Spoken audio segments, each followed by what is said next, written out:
Hello, my name is Kane Peterson from NewTek. I want to spend the next few moments to go through the Rev7 software and Premium Access release that is going to be coming out soon for TriCaster TC1 and VMC1 systems. This software will be available kind of in two different aspects. So there'll be the free Rev7 software, which you'll be able to download, put on your system, and we'll start by showing you what features you'll gain by just going with that level of upgrade. But then for those people who want even more features, they can add to their system the Premium Access support, and this will add some additional larger features to the system, and I'll go through those in some detail as well. So let's start off by looking at the free new features coming in Rev 7.0.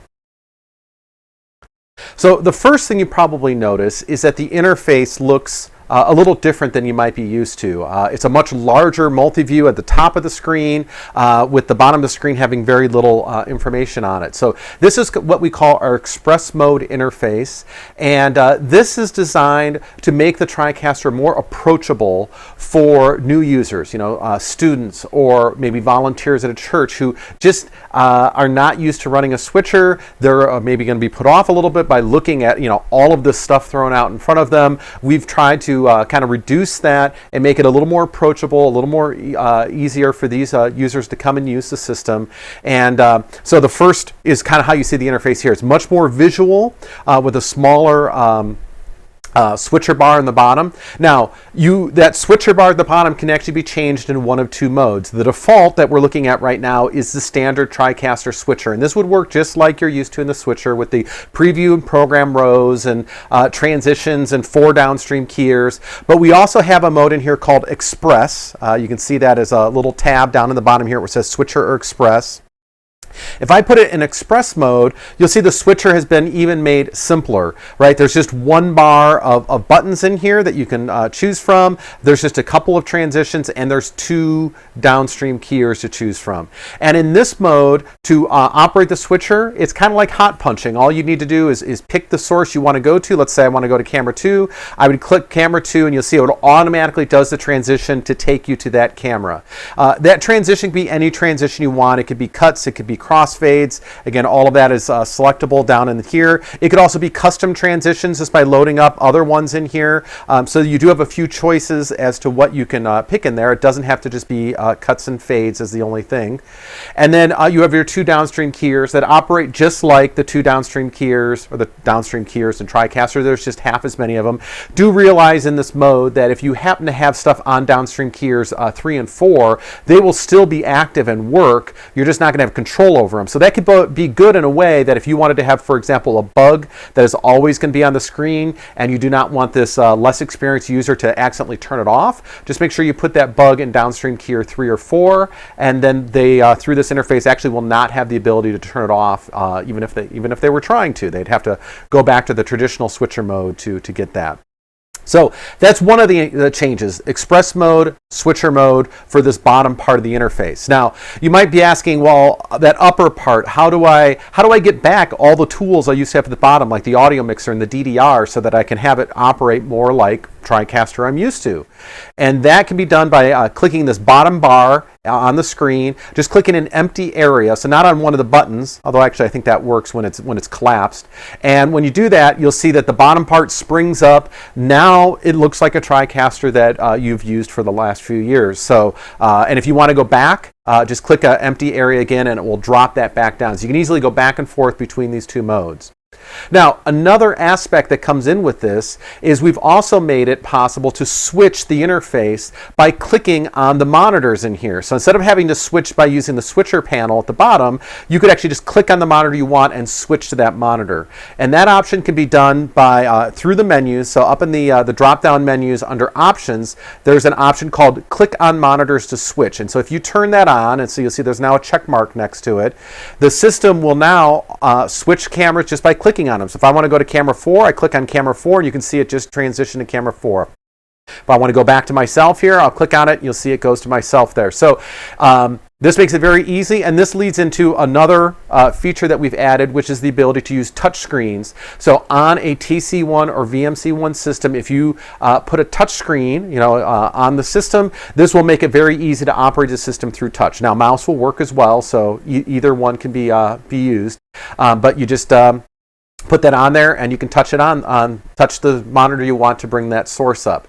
A few other things that go into that, you'll notice that because of this touchscreen support, there's been a few extra tools that have been slightly modified or added in certain areas. So for example, in these source monitors, you'll notice that if you put your pointer over where the audio meters would normally be or do show up, depending on if the source has audio or not, you'll see a little audio adjustment in here, just like you'd find in the audio tool, and I can drag that up and down to adjust the volume of that source. So that makes it easy that from this interface you can still adjust those audio levels. You'll also notice that in the audio mixer itself, if I go in here, that the handles on these have also been made larger. So you can see it there. So again, just making it easier for touchscreen. And there are a few other aspects. You notice some of the buttons on these rows have been a little larger, making it a little easier for touchscreen operations. So if you're wondering why a few of the things have been resized, it's been put in so that touchscreen can be made a little more useful for those kind of users on the system. Now, another aspect of the system that has changed is the panels that you open up. Let me go just open up one here. Let me turn off the monitor switch so I don't accidentally do that. And if I click on a gear, you'll notice that the panels that allow you to configure the different inputs or really anything that opens up in the system have changed slightly. Now they still look for the most part similar, but you'll notice again that instead of it displaying everything at you in kind of like one window, it's got a little bit more, I would say, an Adobe-like look to it, where there's an arrow, and if you click on a source, it opens up that part of the panel and collapses the other one. So this makes it so, again, there's less information being shot at the user simultaneously, makes it a little bit easier for touchscreen operation. There's less things that you're trying to pick between. But just realize that all you need to do is click on either the arrow or just click on even just in the entire bar that the arrow is contained inside, and it will open up that section of the panel. These panels have also been made a little more intelligent. When you go to use them, they're going to show you things that are relevant based upon what you pick. And let me, just to explain that a little bit here, I just picked, let me go to input 1, for example. I'll go to input 1, and you'll see in here that I can choose my source just like I normally could. I can name it, but you'll see that because it sees that this is a PTZ camera, this is a NewTek PTZ1 camera that I'm using, it shows me all the PTZ presets for it because that is relevant for this source. If I go down, for example, and pick a DDR instead, you'll see that I get some of the same things, all right, but I also get a playlist tab, and it shows me all the playlists. So I can actually interact and load and rearrange clips in here just like I could in the main DDR. So when you open up certain things, you might see some tools appear because they're things that apply into that input, and that's just going to happen automatically based upon whatever it is that you select through the interface. Now, PTZ has also been a few other changes to it. You'll notice there is not a PTZ tab down at the bottom of the interface. PTZ is now contained in every single input. This does increase the PTZ capacity now so that you can control as many PTZ cameras as are available that you can connect on the system, where before we only allowed you to control up to 8. So if you have 16 PTZs on a TC1, you will be able to control all 16 PTZs just by going into the appropriate input. Under the source area, you'll see an area that says Ptz Control. Let you see it a little better here. It's automatically set to NDI, so any NDI PTZ camera will automatically be configured without doing anything extra. But if you need to choose anything else, here's all your other PTZ camera types. You could select the appropriate one. That will also then pop up the additional controls for configuring it. And then once you've set that up, the PTZ presets will appear below it, and then here you can select your the presets, set those. There's all the virtual controls in there. Another minor, but I know asked for feature from some people is there's now the options to invert the joystick controls. So if some people didn't like that up and down work the way they did, they wanted up and down to be inverted, you now have the ability to choose both pan, tilt, and zoom to invert the direction in which they work. So that could be a very useful enhancement for some people out there. Another feature that is in the system is also Live Map Pro. Now, Live Map Pro is a enhanced version of our keying algorithm. When you go in and select anything, it looks like the same controls that you're used to, but you should find that you get slightly better results than you did before, just because this algorithm is being used behind the scenes that has been more optimized and tweaked to give you better keys with, the kind of results that we're always used to, but now even better in this version of TriCaster. So while it doesn't say Live Map Pro, and it doesn't actually look like there's any change through the UI, just realize that behind the scenes, Live Map Pro is automatically being taken advantage of inside the system. One of the last new features that you're going to find with Rev7 is the Notification Center. The Notification Center can be found in the upper right corner. There's now, it looks kind of like a little chat box, and this will change colors based upon what kind of notifications are waiting for you. So if it's gray, it means there's no new notifications. Green just means they're informational, or you could see like yellow or red based upon if they're a warning or an error. So if you think about in previous TriCaster models, there would be sometimes a message that might pop up right in the middle of the screen. It'd be there for a few seconds and disappear. Maybe you didn't catch it. Maybe you wanted to be able to look at that later, right? You're going to call support. You're going to call your reseller. You're going to call the person over who really knows this thing inside and out. And, you want to tell them, hey, this is what it said, but of course it's gone and you don't know what it said anymore. Well, now if you click on this little button in here, it will open up the information. And just to show you like an idea here, I'm just going to pull up the about information. So I'll hit the key that displays the version number. You'll see it just turned green in the corner. It gives me a little number to tell you, hey, there's one notification waiting for me. If I click on it, you can now see it just told me the version number and the session information. So I'm in a 1080p 60 session that I'm working in. You can also clear out notifications you don't want in here anymore. And then one other thing that's also in here now is it does also display the IP address of your TriCaster. So if you're trying to find that out for live panel access, or if you need to open a web browser, there's a button in here to do that as well. And this will just open up the default web browser on the system, and then you can use that. By the way, if you're not aware, something else that has been supported now is the ability to install third-party web browsers. The supported web browser is Firefox. When you install it, just tell Firefox not to install its update service. It's good to go to custom and uncheck that, and then it will install cleanly with no warning messages when the system starts up. And now you can have a much more modern web browser that you can use inside the TriCaster should you need to access something through Live Panel or go to some web page to configure a streaming setting or something like that. All right, so that takes us through kind of free 7.0 features that you're going to get automatically on here. So there's some really nice ones in there. The new keying notification center, more PTZ support. You can see some major changes to how the UI operates. You can make it operate as it traditionally does. So those kind of users who just want it to run the way they want can have that. But we've also made it where you can really kind of pick and choose how simplified you want the interface to be, along with things being able to click on the video monitors to switch, which again really appeal to new users. Another aspect of the system then is Premium Access, and Premium Access will add some additional new features to the system. The first thing I want to do is I want to take you through how to get Premium Access licensed and running so that you know how to do that. So that is going to be done before we get into the live desktop. So I'm going to exit out here.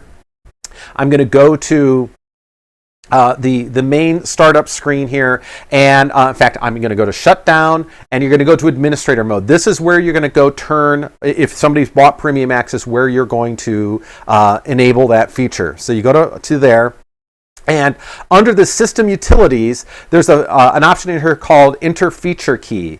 So you're going to select that, and you're going to type in the premium access feature key that you would have. That's going to be a 15 alphanumeric digit thing you'll enter in. You'll hit enable feature, and once you entered it in, when you come back in to here, it should then say NewTek annual premium access subscription. So if you see that showing up, that means that it has accepted your code, and at that point, premium access is now available in the system. One other thing I do want to point out, since I'm in here, because this is another part of premium access that comes into play. When you get premium access, you also get our live panel, which we have had previously available, but it will be included automatically as part of premium access. One thing you might want to do is either enable or disable the live panel password, or change the live panel password to something else. That can be done through the same interface. Under System Utilities, go to the Set Live Panel Password, and here you can turn it on or off. The username will always be admin, but if you turn on the password, you can then enter a password as to whatever you'd like that to be. So I have mine off, but you can set that to whatever you like. It is normally on by default. Once you have those things set, you can go back into the system here, and now your system is ready to run with premium access. And we'll go back into the software and start looking at some of these new features in here.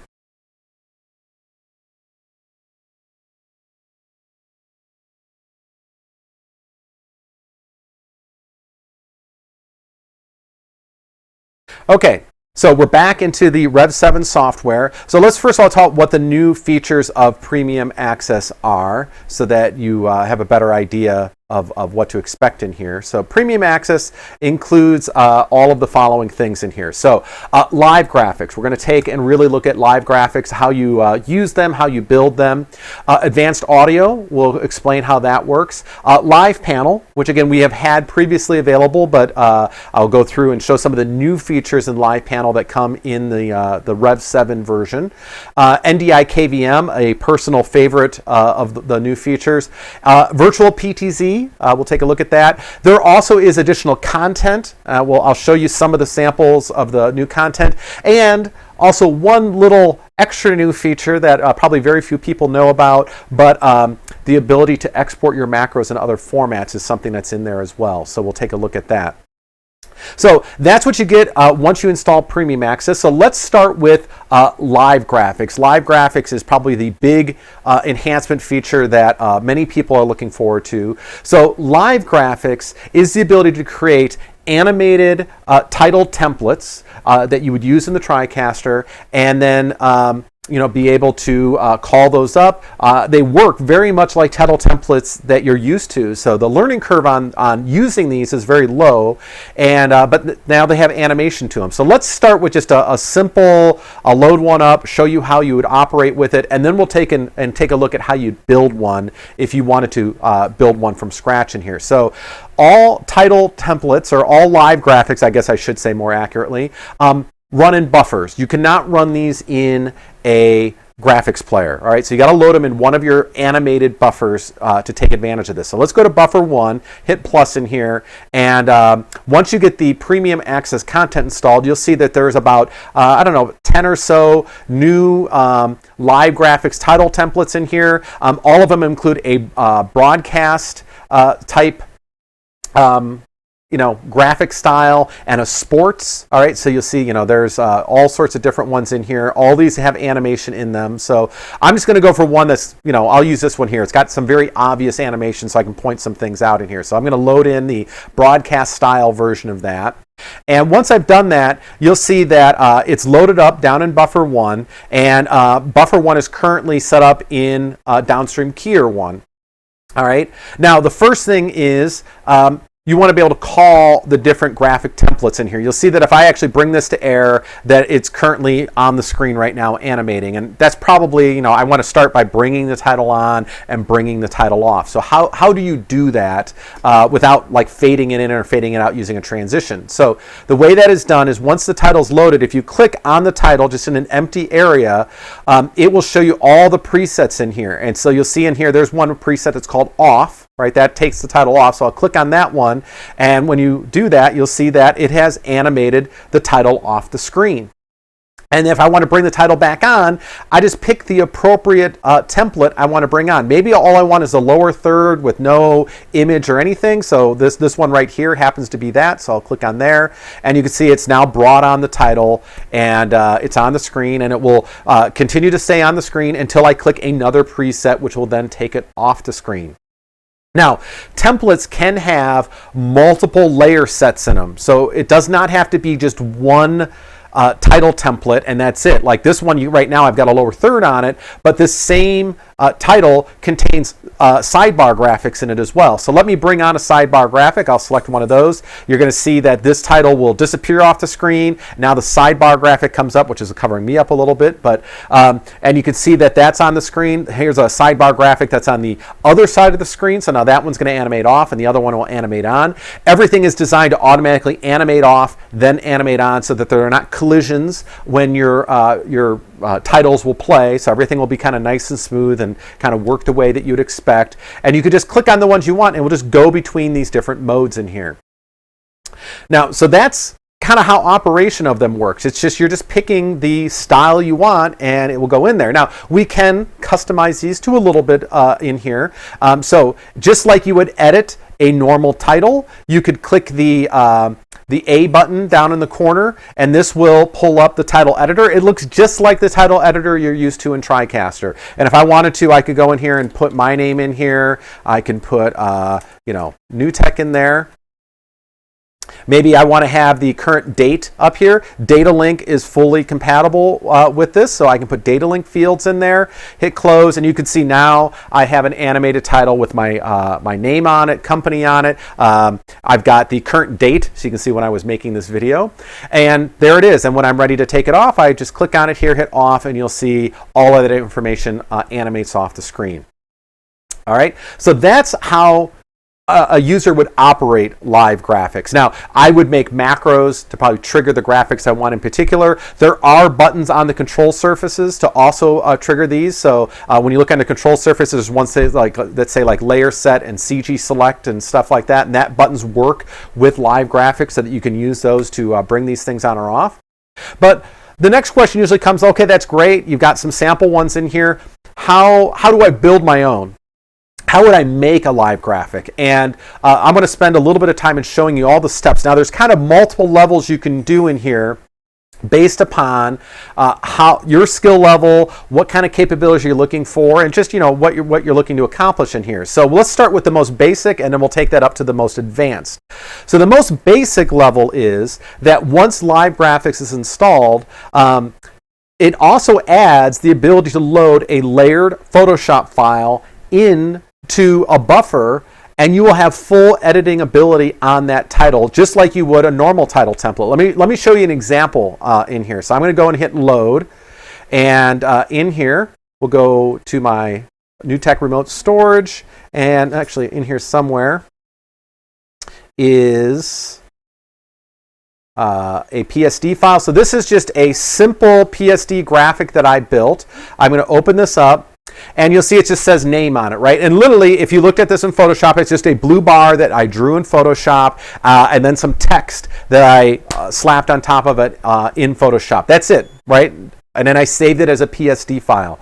But you'll notice that when I look down in the buffers now, there's an edit button just like you'd have in a title template. And if I click on that, it opens up the same title editor, and I can click where it says name, and I can now edit what that font says or what that text says right inside the system. So there I've taken a PSD directly out of Photoshop, loaded into a buffer, and I now can make the same kind of changes I could make to it as I would a normal title template. So now all those Photoshop people out there literally can build titles that are editable for you right inside the TriCaster, and you just load them up and use them just like you always would. Now, these kind of titles are not going to have any animation on them if you do it this way. So this is still going to have the same still title aspect that you're used to, but again, it gives you a whole other tool to build these with, and it's very quick and easy. And if all you know how to run is Photoshop, hey, now you can use Photoshop to even more ability to build titles for you. The next level is to actually build animation into it. And if we want to do that, we are going to need to use After Effects. After Effects is the tool that you would use to build animation. All right, now, when you install Premium Access, there is an additional plugin that will get installed inside After Effects, which is the Live Graphics Creator tool. Now, this tool is only available on Windows. Right, so to create live graphics ultimately does have to be done on a Windows system, but the mechanisms to build the actual animated title do not require the plugin to make that happen. So if somebody is a Macintosh user and they want to build titles for you, that's completely fine. All they need to know is a couple rules, which I'm going to explain in a few minutes here as to what those are. They could then build those titles in After Effects, and then you just need to bring them to a PC to use the plugin to do the final export. So from that standpoint, really any After Effects seat can be used, whether it has the plugin or not. All you need to do is use the plugin on one system to do the final export. Now you can install the plugin on multiple systems if you wanted to, but again, all you need is one system with the plugin installed to make these operate. So let's go to After Effects and take a look at the plugin here. So here is my laptop running After Effects. Now there's kind of two levels in here that you have for building animation. The first is I don't really know how to use After Effects very well, but I want an animated title. And if you fall into that camp, again, as long as you know how to use Photoshop, that's pretty much all you need to know how to do. So what you can do is you can go into this import PSD. This will allow you to load a Photoshop document into the system. Once you've loaded it in, down below here, you can then apply animation. So each bar in here represents one of the layers of your Photoshop file with an intro, middle, and outro animation. And then you can go in and, for example, select these and then just drag on the animations that you want in here to apply those certain kinds of motions. And you can see there's a lot of different motion types that are available. One thing I'll point out, just because it caught me the first time, you can only use intro animations on the first box, and you can only use outro animations on the last box. So just if you're trying to drag something on a box and it's not accepting it, you're probably trying to drag either an intro or an outro, but into the wrong area in there. In the middle is the loop, and there's a few options in there, and again, those will only work in the middle of your anime or of your thing in there. So you could drag those pieces on, and then once you've done that, you could apply them, and this will actually take that animation you've applied and build that into an After Effects project, right? You'll actually be able to go into After Effects and you play it back and you'll see that animation applied. And if you don't like what it is, you can drag new animation on, hit apply again, and it will update the animation. So you can actually try it out inside After Effects to kind of verify that that's what you want. One thing that's also in here is a button called Smart Builder, and if you just click on that, it's going to randomly pick some intro and outro animations that it's going to put on there, and then you can see what it looks like when you try that. So if you've got a bunch of layers and you're just like, hey, let's just put something on there and see what we get, it just kind of makes it a quick and easy way to get a lot of animation applied into a title ready to go. So that's I don't know how to run After Effects very well, but I want an animated title.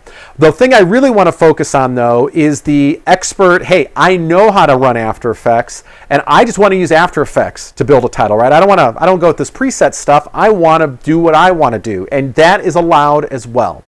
The way that you would do that is you would build what you want in After Effects, just like you normally would. There's really nothing, for the most part, any special here, other than just making sure you follow the conventions of how an animation needs to be built. And once you see what these conventions are, they're very simple. So basically, every layer of the animation needs to be broken into 3 sections. It needs to have an intro section, a middle section, which is going to loop, and an outro section. All right, and so you can see if you look at my timeline here, I'll zoom in a little bit, that I've got a timeline here that as I scrub through it here, I've got an intro, there's a marker here, all right, and then there's another marker here, and then it goes to the end of my animation. So those markers that you see in the timeline, those are used to define where the the three sections of animation are, all right? They're just a standard marker inside After Effects. There's nothing special about them. All I'm doing is placing them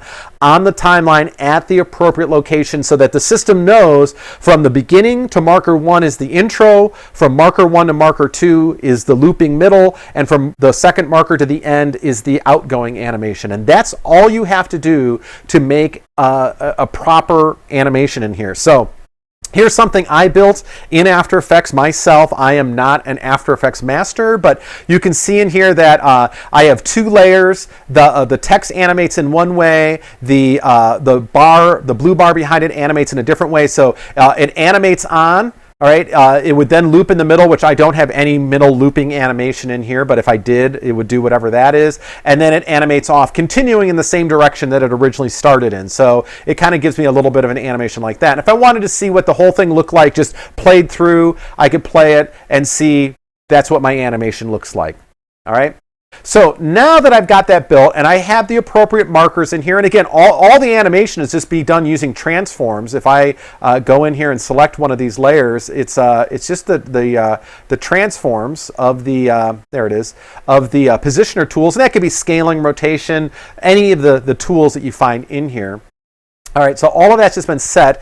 Then to export this out, all right, as a animation I can use in the TriCaster, we're going to go back to the Live Graphics Creator. And by the way, to pull up the Live Graphics Creator, if you just to see how to do this, it's under the Window menu inside After Effects, under Extensions, and then you'll see the NewTek Live Graphics Creator plugin. So you just open that up. It will generally open up as a floating window, but you can then dock it in the interface, or if you have 2 monitors, you can run it on a second monitor if you wanted to, or something like that as well. So once you've got your animation built, you're going to hit these clear update all, which is going to basically ask what you want to do. Do you just want to clear out everything, or do you want to update the plugin with what you've built inside After Effects? And that's what I want to do. So I'm going to say update my plugin with the latest version of the timeline I built in After Effects, which it's done now.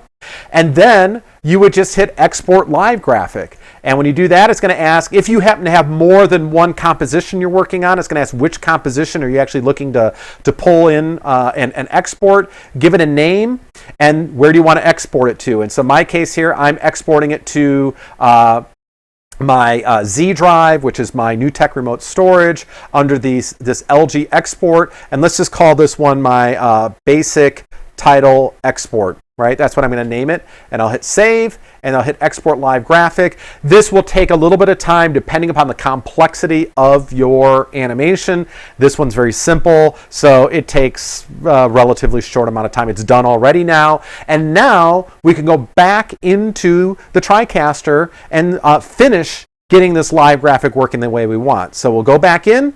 We're back in TriCaster. Now let's load up my live graphic, and there is a little bit left we have to do with it to make it kind of finished, but at this point we have something that we can start seeing working in here. So I'm going to go load, and I'm going to go browse and find on the Z drive here, live graphics export. There's the live basic title export. Remember, that's what I saved it as, so I'm going to open that up in here, and you can see that it just animated that on, right? And it says put name here because that's what it said in After Effects.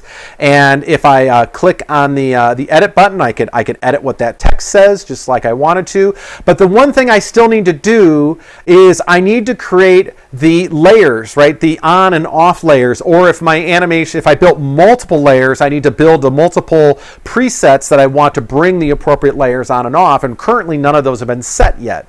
So to do that, we do that also in the Edit tool, and that's done using the Presets button that you'll find in the upper right corner of the window. If you click that, a little spring out menu appears along the side, and now we can start to create presets. So this title is very simple. It's got 2 presets. It's going to have an on preset and an off preset.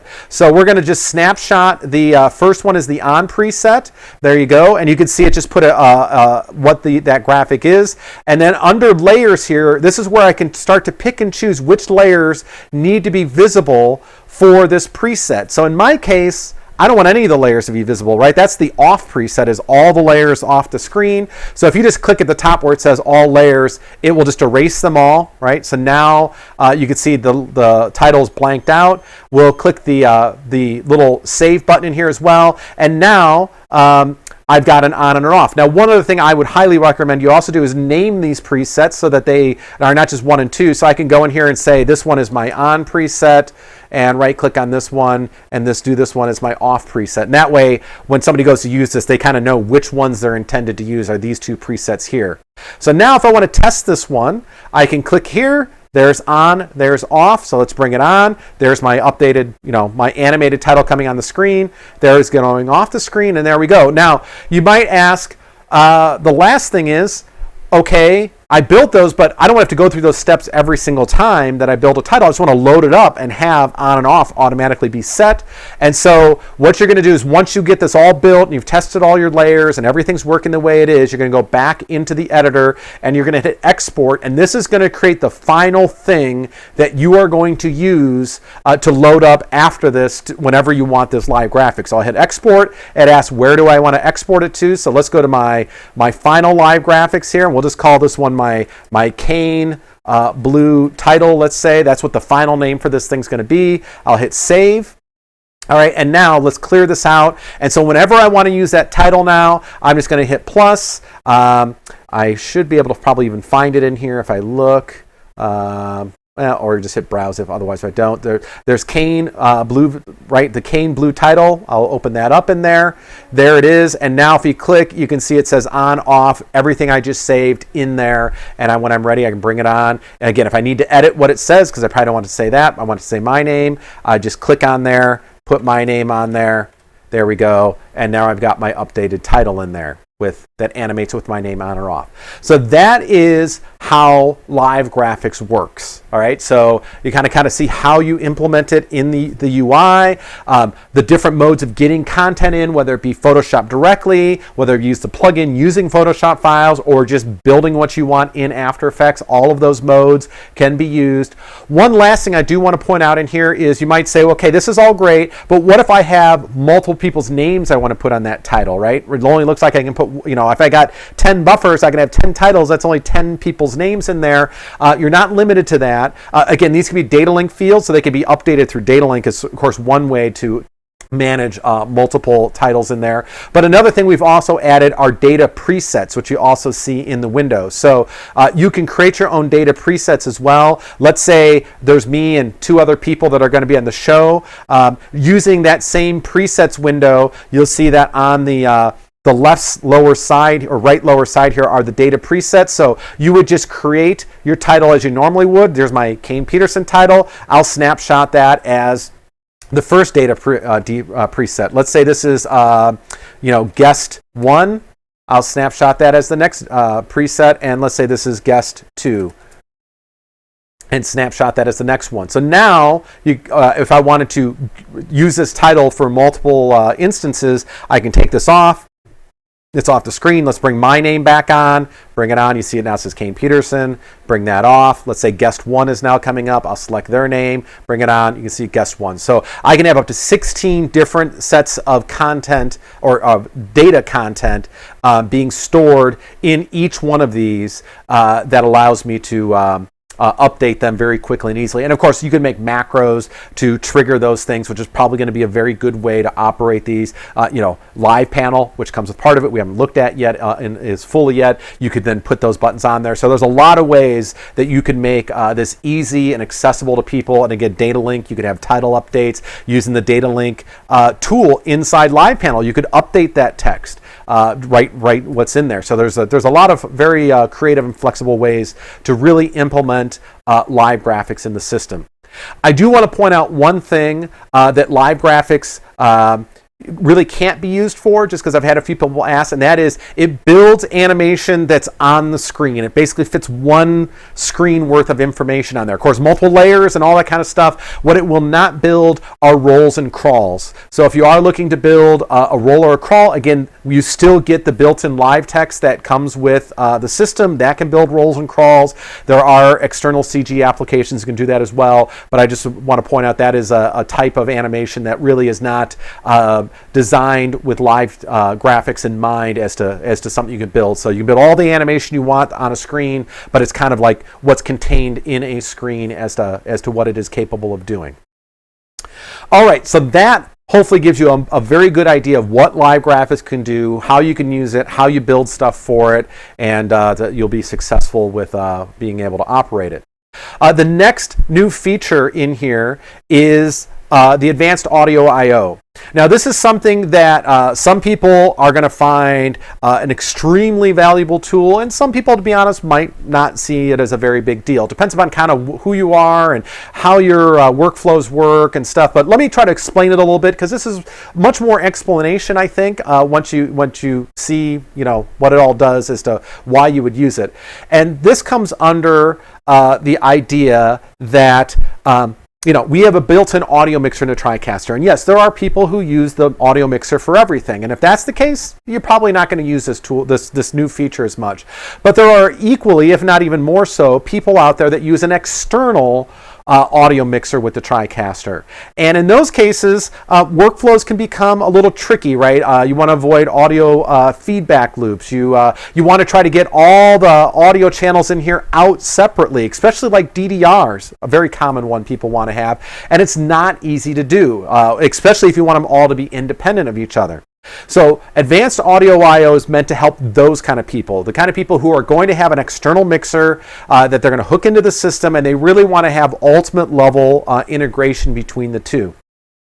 So once you install it and you go in, or Premium Access, you install it and you go to the audio mixer is going to look very much like it did. The new feature in here is if I go into any one of the sources, whether it be an input or a DDR or the sounds player or the effects channel, right? Anything that generates audio inside the TriCaster, and I go to the routing tab, you'll see that there is a new option in here called the Supplementary Audio Output Device, all right, that it will not be there otherwise. If you don't have Premium Access, this won't be here. Now, I do want to point this out because this might confuse a few people. This option does show up in the outputs. If you go to aux 1 through 3 or the master, you will see this option even without Premium Access, all right? It is available there. All right, but you will not see it on any of the inputs. So if I go to input 1, if I don't have Premium Access, I'm not going to see this appear here. What this is going to let me do is take the audio that's coming in on this input and reroute it back out as another audio flavor, right? So, for example, I've got an NDI PTZ camera. Maybe I have a microphone hooked to it. So there's audio coming in. There's not actually, in this case right now, I don't have it hooked that way, but imagine there is audio coming in on input 1 as NDI. I want to send that out to maybe a Dante audio mixer, right? I've got an audio mixer, it's Dante. That guy's going to do all my audio sweetening and mixing. I want him to deal with it, right? So how do I get my audio pushed over to him as Dante? I would use this. The audio is already coming in through input 1 under routing. I could then route it back out any of the built-in options in here. So I could say sent this out Dante 1 and 2.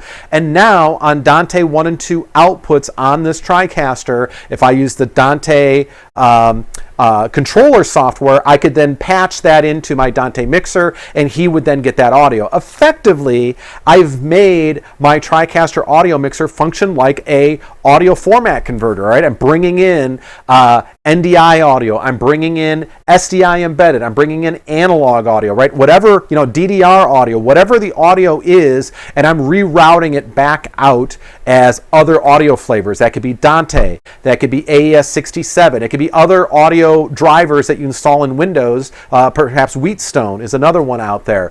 It could also be a USB professional audio device. So if I got an audio box that maybe it's got some analog, common thing, people want to get those DDRs out as extra analog audio channels. I could go into DDR1 Go to routing, select the output of my analog, box that I connect to the system, USB box, and then that DDR can be running out independently out of that output and send the audio wherever it needs to go, be it a mixer, maybe even to a separate destination on its own or something. So you can really see it gives you a lot more flexibility of sending this audio out. Now my audio guy can work with it as he would like to or she would like to, and then maybe send that final mix back in as just as one input, or perhaps in my event it then goes downstream to whatever the next thing is. So that's what Advanced Audio I/O will allow you to do. All right. The next enhancement is Live Panel. Now, Live Panel we've had available for a little bit here, but I want to just go through and show you just some of the new enhancements that are in here, because Live Panel has had a few enhancements added to it so that you can take advantage of these. So, you open up Live Panel just by typing in the IP address or the name of your TriCaster.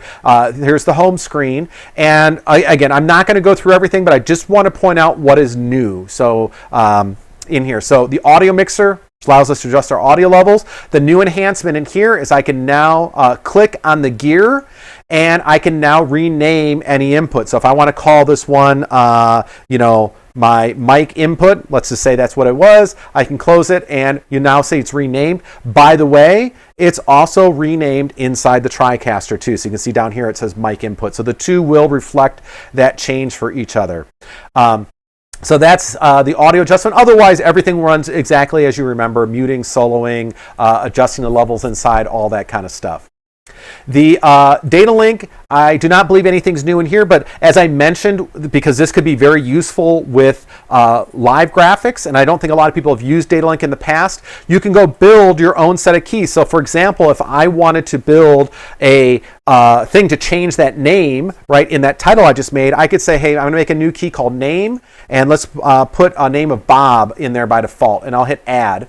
All right, when you do that, you'll get a custom category. And so there's my key and its value, Bob. And now if I go back into the TriCaster, just to show you in here that this works, let me pull up that title, right? There's what says guest 1 right now. I'm going to go edit that. And let me put my name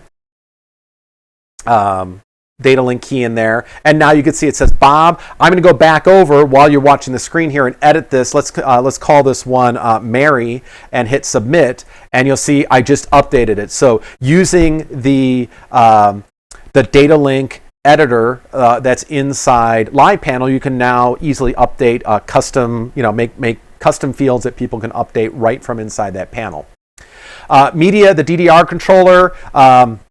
No major changes there, so you still have that in there. The switcher panel overall functions very much like it did, but they've reduced down the number of channels of video that it shows to you at once. That is because on some systems, especially underpowered like tablets and stuff, this could really overload it with so much video and network interaction that it got really sluggish. So you should find this runs better on a larger number of devices out there, since it's not trying to pull as many channels of video in simultaneously. On the flip side, that means there are more buttons along the bottom here to switch between all the different things in here that you might want to access. So anyways, that's the big change in the switcher panel. The builder panel is very similar. The big change in this one is in the now in the upper right corner, there's now an import and export button. So if you build a panel, you can now export that panel out and then re-import it onto another system, or perhaps you want to keep a backup because, again, somebody accidentally deletes it and then it's gone. Now you can easily restore it back into the system again. Or maybe you realize you want to rearrange the panels, right? I don't really want the thing I just built in panel 1 to be panel 1. I'd like it to be a different slot in here. You could export it, go to the new number, re-import it, and use that to rearrange it. So the import and export buttons are definitely a welcome enhancement that you will find in the Live Panel Builder application. And then lastly, an entirely new tool that did not exist before that is in here is the preview presets. So when I select this one, what this will do is whatever channel is currently on preview, you will see the PTZ presets for it. So I'm going to go over here just to show you. I'll go put channel 1 on preview. And now that I've done that, if I go back over here, you'll see that all the presets have now appeared, and I could just click the button to, send the camera to those locations in there. just by pressing the button there. So now there's a built-in real simple PTZ preset controller. Just whatever camera's on preview, hit the button or hit the preset. And this will change. If I'm just going to change it to camera 2, you'll see that all the presets went away. I come back to camera 1, all the presets come back. So it even updates those presets with the graphic images as you select those presets through the interface. So that's a really nice enhancement that you'll find inside a live panel. Okay, the next new feature is one of my personal favorites, and that is NDI KVM. So NDI KVM allows you to view and possibly even control the TriCaster from another computer on the network. Now, there is one thing you do need to do ahead of time to get this all set up. I've already done this, but I'm going to go through and show you what those settings are so you can take advantage of it. It can't be done in the live interface. This has to be done before you start the live interface up. So I'm going to exit out here back to the main, to the previous interface. And when you do this, you'll see in the upper right corner this little NDI KVM drop down in here. And if you click on it, there's a few options. So first of all, you can turn it off if you don't want it. All right, so if you just don't want any of this functionality, and that is the default, you can turn it to monitor only, and this will let people watch your screen, but they will not be able to take control of it. You can turn on full control, which will allow people to monitor at first, but then if they want, they can actually turn on full KVM control and actually have keyboard mouse interaction with your screen. And lastly, there's a security option, which if you do that, this allows you to put the NDI KVM and only the NDI KVM in its own NDI group. This is probably something you should do so that these sources stay separate from everything else, and that way you could have only certain systems set up to actually monitor and control these if they are part of the group. So you just put your group name in there, and then everything else in the system will still operate in whatever access manager has set up, but this source in particular, this NDI KVM source, will only appear on systems that happen to be joined to the same group name that you type in here. And you can put in multiple group names if you just put a commas between them, so it doesn't have to be just one. If you don't put any group name in like I have, it will just be part of the public group, which is what I have mine on right now. So once you've done that, you can now take control of it. So let me jump back over to my laptop, and I'm going to open up NDI Studio Monitor, and let me drag that over to the interface here. And so once you've done that, let's make this a little bigger. You will see that in my list of sources, when I look at my VMC system, you could see the user interface appears as an option. Now, because it's not in the live desktop, everything else it would display is not visible, but the user desktop is still there. Now, I will also point out that if you are running with multi-views, the multi-views will appear as well as additional options. I don't happen to have any multi-views running, so I don't see them, but if you did, you might actually see those appear as well. So I'm going to pick the user interface, and you can now see that the user interface of my VMC system is now appearing inside NDI Studio Monitor, and I can resize the monitor and everything. Now, one other thing that also changes a little bit, you'll see that the little the little tool in the corner that you normally use to interact with has now become a little floating tool. It's got a little floating handle here, so you can move this anywhere on the screen that you want, so you can kind of get it in a good spot where it's not going to be in the way. The little hamburger menu allows you to change to other sources in there. And then if you click where it says KVM, this will turn on the KVM control. So if I do that, now you can see that as I move my pointer over, it's moving, it's actually selecting things. So let's go select live and start production. And from my laptop using NDI Studio Monitor, I've now just triggered my TriCaster or my VMC system to start up a session in here. I just want to show you what the performance is that you can get out of this. So really quickly here, I'm going to put my laptop on one side and the TriCaster or VMC on the other side. So now you can see both. And as I move the pointer around, you can see the pointer move on both monitors. So it's extremely tight interaction here. It's not there's virtually no lag between the two. And you will see that the frame rate you see on the local monitor, you get the same kind of video frame rate inside the NDI KVM. So you get full motion video. This is extremely usable to operate the system through this, not just it's not like using typical software remote desktop where maybe you get a few frames a second if you're lucky. I mean, here, if I didn't know better, I'd almost think I was locally connected to the system in the way that that it is operating in here. So let me jump back to my laptop. So I'm back on my laptop screen in here, and you can operate it just as you normally would. I could go open up menus. I can select buttons in here. It does everything that you would normally do. Now, a few things to point out here. The NDI KVM only works from the Windows platform, the Windows version of Studio Monitor. All right, so you do have to be running on that for this functionality to work.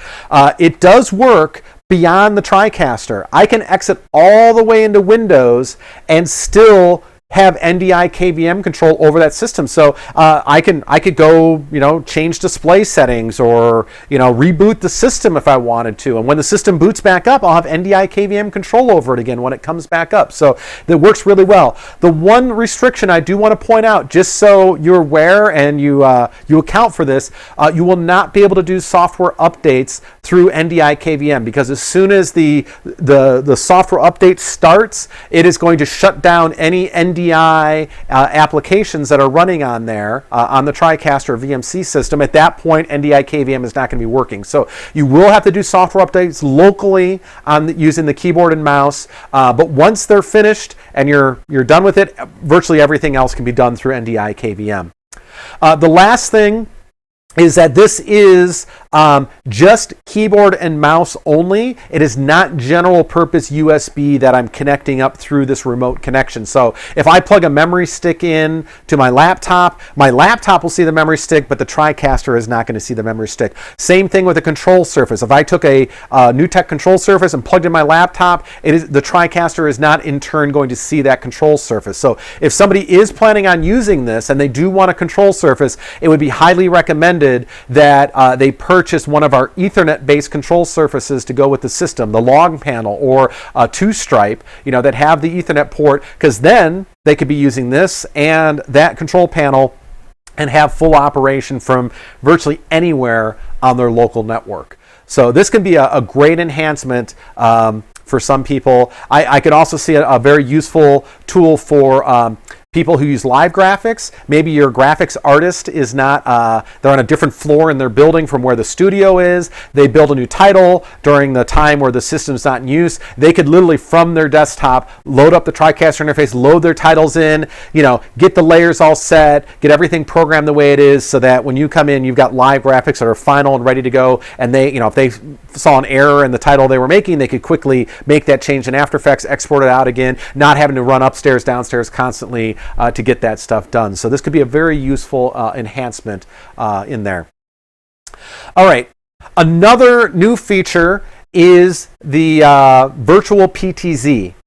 All right, so when you have a source that is not a PTZ camera and you connect it to the system, you will get with Premium Access, you will get virtual PTZ control on it. So let me kind of show you what I mean by that. I'm going to change this to input 5, which I'm currently not using. And in fact, let's do input 6 as well. And so on this, I'm going to bring in off my laptop the test pattern tool, right? And I'm just going to bring the same test pattern tool in onto inputs. So it's the same thing in twice. All right, now when I open up one of these and you look at the panel, you'll see that there appears to be the same kind of controls that you'd have with PTZ, except it does say pan and scan on it instead of PTZ controls in here. All right, and so this allows you to set up pan and scan or virtual PTZ on that. So we could start with a, maybe full all the way out, and then let's do one where I zoom it in and move it to the upper corner in here. We'll snapshot that as another, and let's just move it to the other side over here as well and snapshot that one. All right, so now on input 5, I've added these virtual PTZ controls, and you'll be able to see that if I select them, you can see input 5 animating between those different positions in there, while input 6 of that same source is not. And in fact, on input 6, I could set up different virtual Ptz controls on there if I wanted to. So maybe I find a test pattern that this is a little more visible on. Let's put the NewTek logo in there. There we go. And you can see there's the NewTek logo full. Zoom into one side, zoom in the other. So this is something that, technically you can do without using Premium Access. You could load these sources into MEs and then resize them in MEs, but that does burn up a lot of MEs very quickly. So effectively now every source has like a tiny ME built right into it that allows you to, zoom in and animate around on the screen, and you could set up that same source multiple times. A great workflow for this could be I bring a 4K source in. I have camera 1 be the wide shot, camera 2 be a close-up over here, camera 3 be a close-up over there, camera 4 be a close-up of yet another spot in there, and it's the same source in all 4 cameras, just using virtual Ptz to extract out the different shots I want from that source in there. So that's kind of one of the main ideas behind it, is to use it in a fashion just like that.